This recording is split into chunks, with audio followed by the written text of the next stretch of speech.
Mis líderes, bienvenidos a este nuevo episodio de Leadership Times, un podcast dedicado a temas de desarrollo y crecimiento en liderazgo. Tenía bastante tiempo sin, sin hacer podcast, sin subir un podcast, y el culpable es la última obra de mi trilogía de liderazgo. Ya está disponible, Metaliderazgo. Con esta obra cerramos la trilogía metodológica de líder activo en cuanto a temas de desarrollo de liderazgo. Y eso me tuvo bastante ocupado, tanto a mí como a todo el equipo de líder activo, y por eso estuve un poco alejado de algunos asuntos, como por ejemplo el podcast. Tengo unos 3, 4 días pensando en qué tema pudiera usar para volver a conectar con ustedes aquí en el podcast. Y hice una pequeña lista de decir, oye, ¿qué puedo tratar en el podcast como para dar un buen retorno y cercanía con ustedes? Y se me ocurrió, mis líderes, hablar un poco, voy a tratar de que este podcast sea bien corto y resumido, sobre saber argumentar, porque la argumentación es algo que yo considero esencial para cualquier líder que esté en desarrollo, para cualquier líder que quiera influenciar de manera positiva y contundente en su entorno. La argumentación, para los filósofos, sobre todo los griegos, los primeros filósofos, era para ellos la piedra angular del desarrollo del ser humano, tener la capacidad, ¿ok?, de argumentar sobre una base sólida. Un punto importante de la argumentación es que cuando uno discute un tema o cuando uno conversa sobre un tema y busca argumentar con contundencia, no estamos buscando tener la razón. Para Sócrates, Platón y Aristóteles, tener la razón no tenía ningún sentido. La libertad del hombre se da a través de poder expresar sus ideas, y que yo exprese una idea no necesariamente quiere decir que yo tenga razón en cuanto a esa idea. ¿Ok?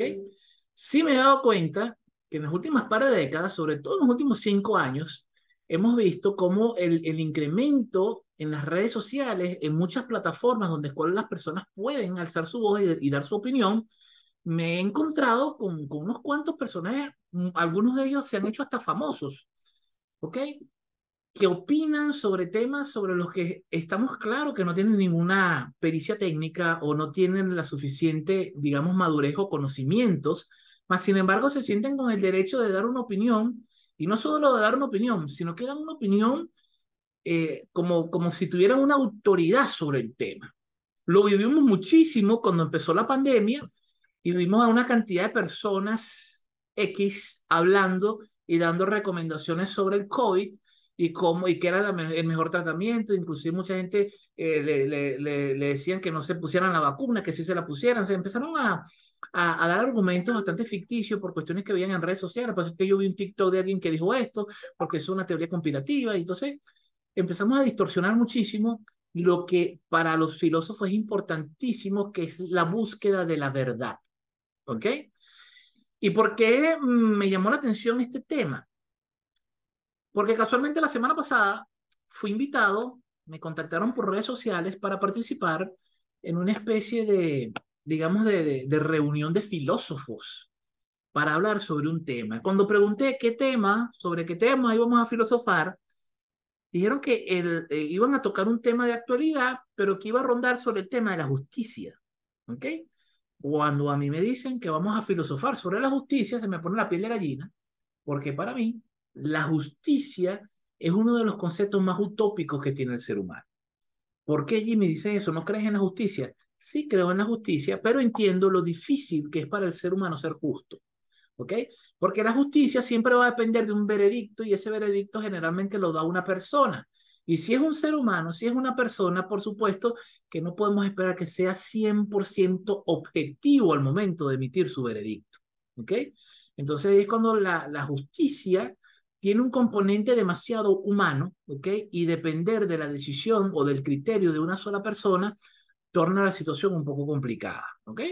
Podemos tener principios de justicia y también podemos buscar la manera de que las decisiones estén lo más cercano a la justicia posible, pero no podemos pensar en una justicia que se va a dar por default, y si atamos justicia con lo que son las leyes, las cosas se empastelan muchísimo más, Porque a nivel legal, una cosa es la verdad verdadera y otra cosa es la verdad jurídica.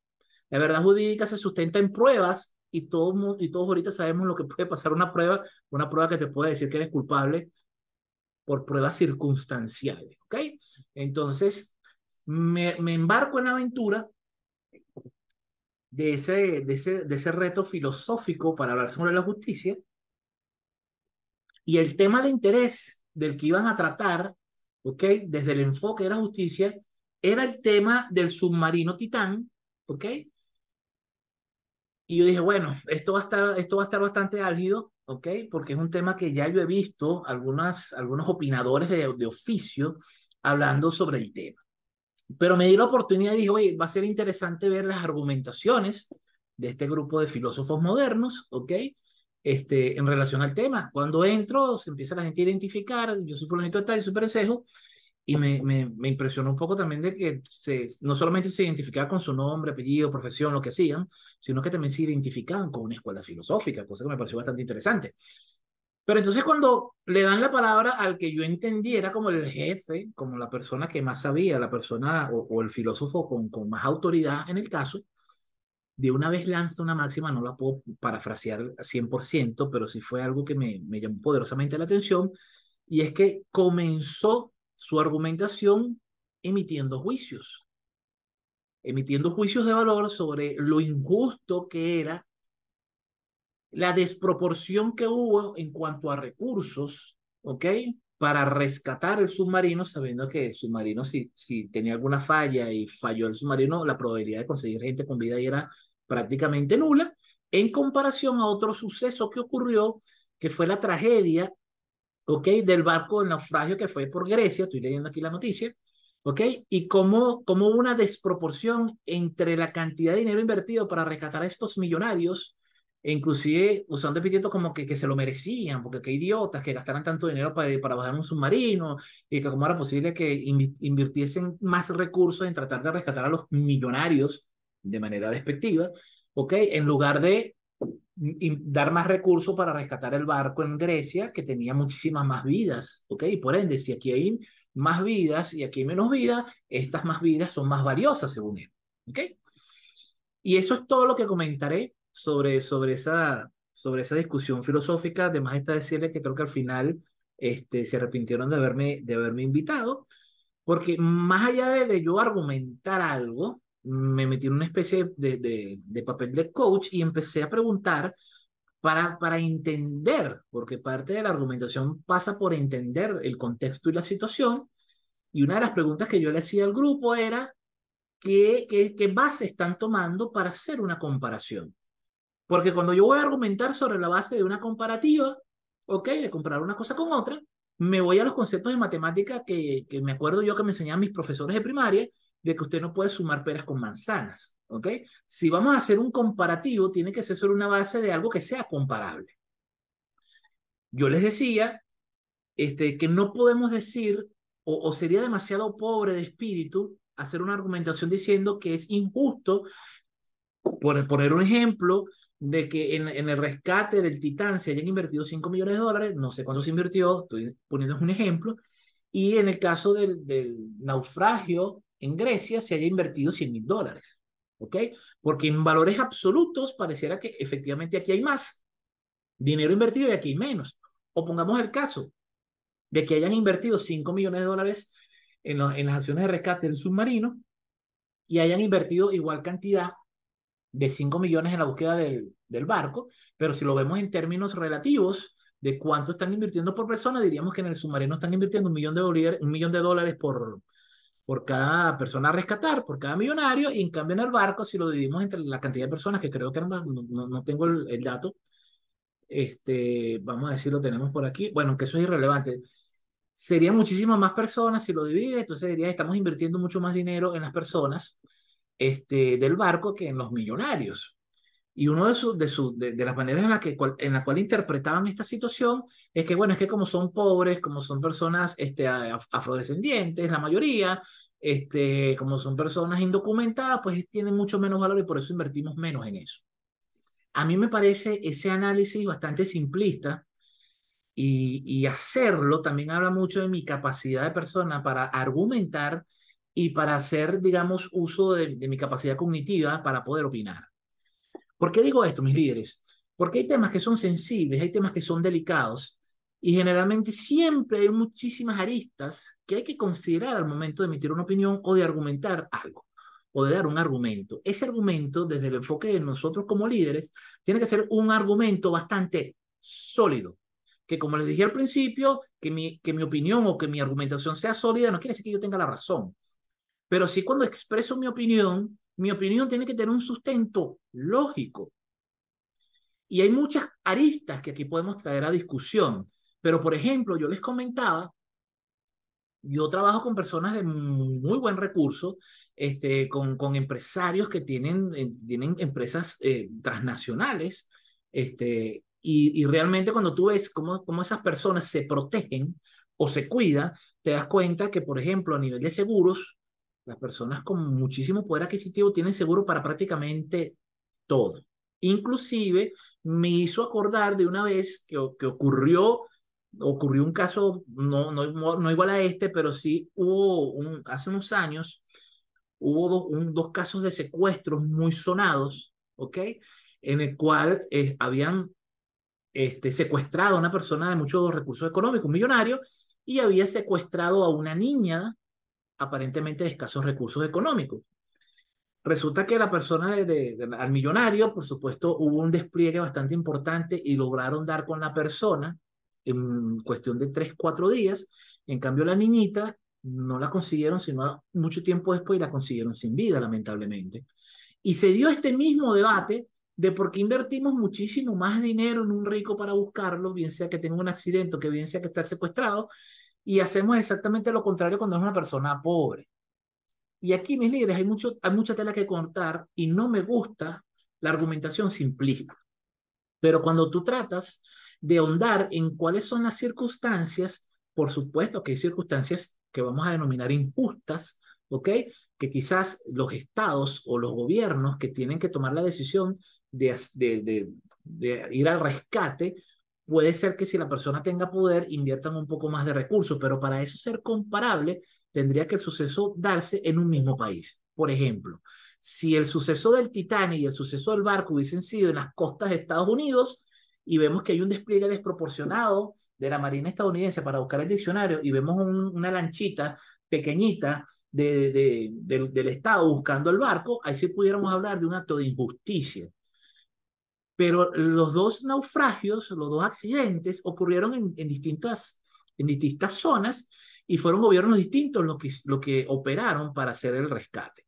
Eso es un primer punto que es importante, porque pareciera que estuviéramos hablando de que tuviéramos un fondo mundial de rescate marítimo y entonces ese fondo mundial de rescate marítimo tiene $1 millón de presupuesto y se presentan estos dos acontecimientos y invertimos $900.000 en buscar al submarino y invertimos el restante $100.000 en buscar el barco con los migrantes. Y eso no es el caso. Entonces, estas personas, digo yo, con altísimo poder adquisitivo, muy probablemente tengan pólizas de seguro, ¿ok? Que para cualquier tipo de siniestro se moviliza en buscar a la persona. Del mismo modo, si usted es el CEO de una empresa grande, ¿ok? Sobre todo si cotiza en bolsa, y le pasa algo al presidente ejecutivo de la empresa, créame que esa empresa va a hacer lo imposible porque usted aparezca, porque hay un tema económico ahí subyacente. Entonces, tanto el gobierno se puede movilizar a hacer un esfuerzo extra por lo que esa persona puede significar a nivel político y a nivel económico, y no estoy diciendo que eso esté bien, ¿ok? También está la parte de la fuerza económica, ¿ok? Que hay o que tienen esas personas para buscarlo. Obviamente, si se desaparece en el bosque una persona de escasos recursos y se desaparece Elon Musk, créame que las empresas de Elon Musk van a invertir muchísima cantidad de dinero en que ese hombre aparezca, porque hay muchísimas cosas que están en juego, ¿ok? Lamentablemente, las personas de escasos recursos son personas que son demasiado vulnerables. Pasa exactamente lo mismo en el caso de las enfermedades. Una persona pobre que no tiene recursos y está en un país donde la salud pública no sirve y obviamente no tiene para pagar un seguro de vida, su vida corre riesgo con una gripe. Pasó muchísimo en el COVID. Hubo muchísimas personas que murieron, lamentablemente, por no tener dinero para ingresar a una clínica y buscar un respirador. En mi país, Venezuela, vi con muchísima tristeza cómo poquitos días antes de la pandemia, tuve un amigo que tuvo un incidente con su mamá y necesitó un respirador, necesitó un condensador de oxígeno, y el condensador de oxígeno, el alquiler del condensador de oxígeno fue algo así como $10 mensuales. Luego de la pandemia, esos respiradores y las bombonas de oxígeno se fueron por las nubes. Hubo personas que trajeron concentradores de oxígeno y cobraban $500 el alquiler semanal. Esas personas que montaron esos pequeños negocios no son millonarios. Son personas normales que tenían un dinerito, vieron la oportunidad y se aprovecharon de la oportunidad, sin importarle que a lo mejor una persona que no tuviese los $500 para el respirador por una semana se muriera. Pero eso no lo criticamos. Entonces, ¿qué está pasando aquí? Bueno, está pasando que hay realidades. Yo me acuerdo que también discutí con un grupo de personas una película. El nombre de la película se los debo, pero si les cuento más o menos de qué iba la trama, la pueden buscar y la conseguirán. Yo la vi por Netflix, que era una historia basada en hechos reales que tenía que ver con el actuario o la persona que se encargó, le dieron la difícil tarea de calcular las indemnizaciones del 11 de septiembre, de los ataques terroristas en Estados Unidos. El primer análisis simplista de la gente, antes que se diera esa discusión, era que todas las vidas valen lo mismo. Y entonces, si el gobierno de Estados Unidos iba a dar una indemnización, la indemnización debería ser una tarifa plana.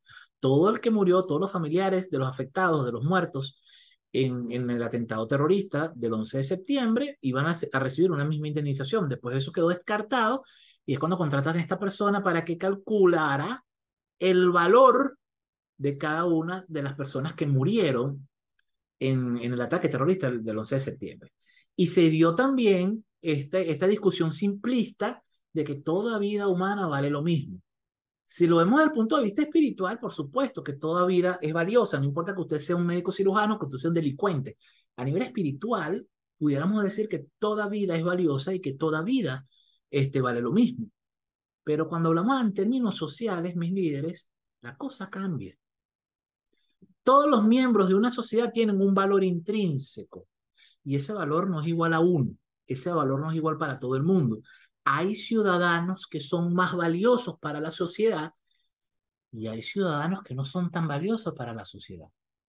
Y esto vamos a tomarlo desde un punto de vista apegado al sentimiento y a la emoción. No estoy diciendo que hay ciudadanos de primera y hay ciudadanos de segunda, pero sí tenemos que coincidir, o sí deberíamos coincidir, en que hay personas que aportan muchísimo más a la sociedad y hay personas que lamentablemente no pueden, no quieren o no se dan cuenta que pueden aportar muchísimo más a la sociedad. Y por supuesto que esto también, si lo lanzamos así, pudiera sonar un poco injusto decir que una persona de escasos recursos, que no tuvo una buena educación, si le pasa algo, su indemnización es menor al de una persona que sí tiene dinero, que sí tuvo estudio, que sí tuvo la suerte de generar riqueza, y entonces si esas dos personas tienen un accidente y el Estado tiene que indemnizarlo, a este le van a dar $10.000 a la familia, a este le van a dar 10 millones. Qué injusto.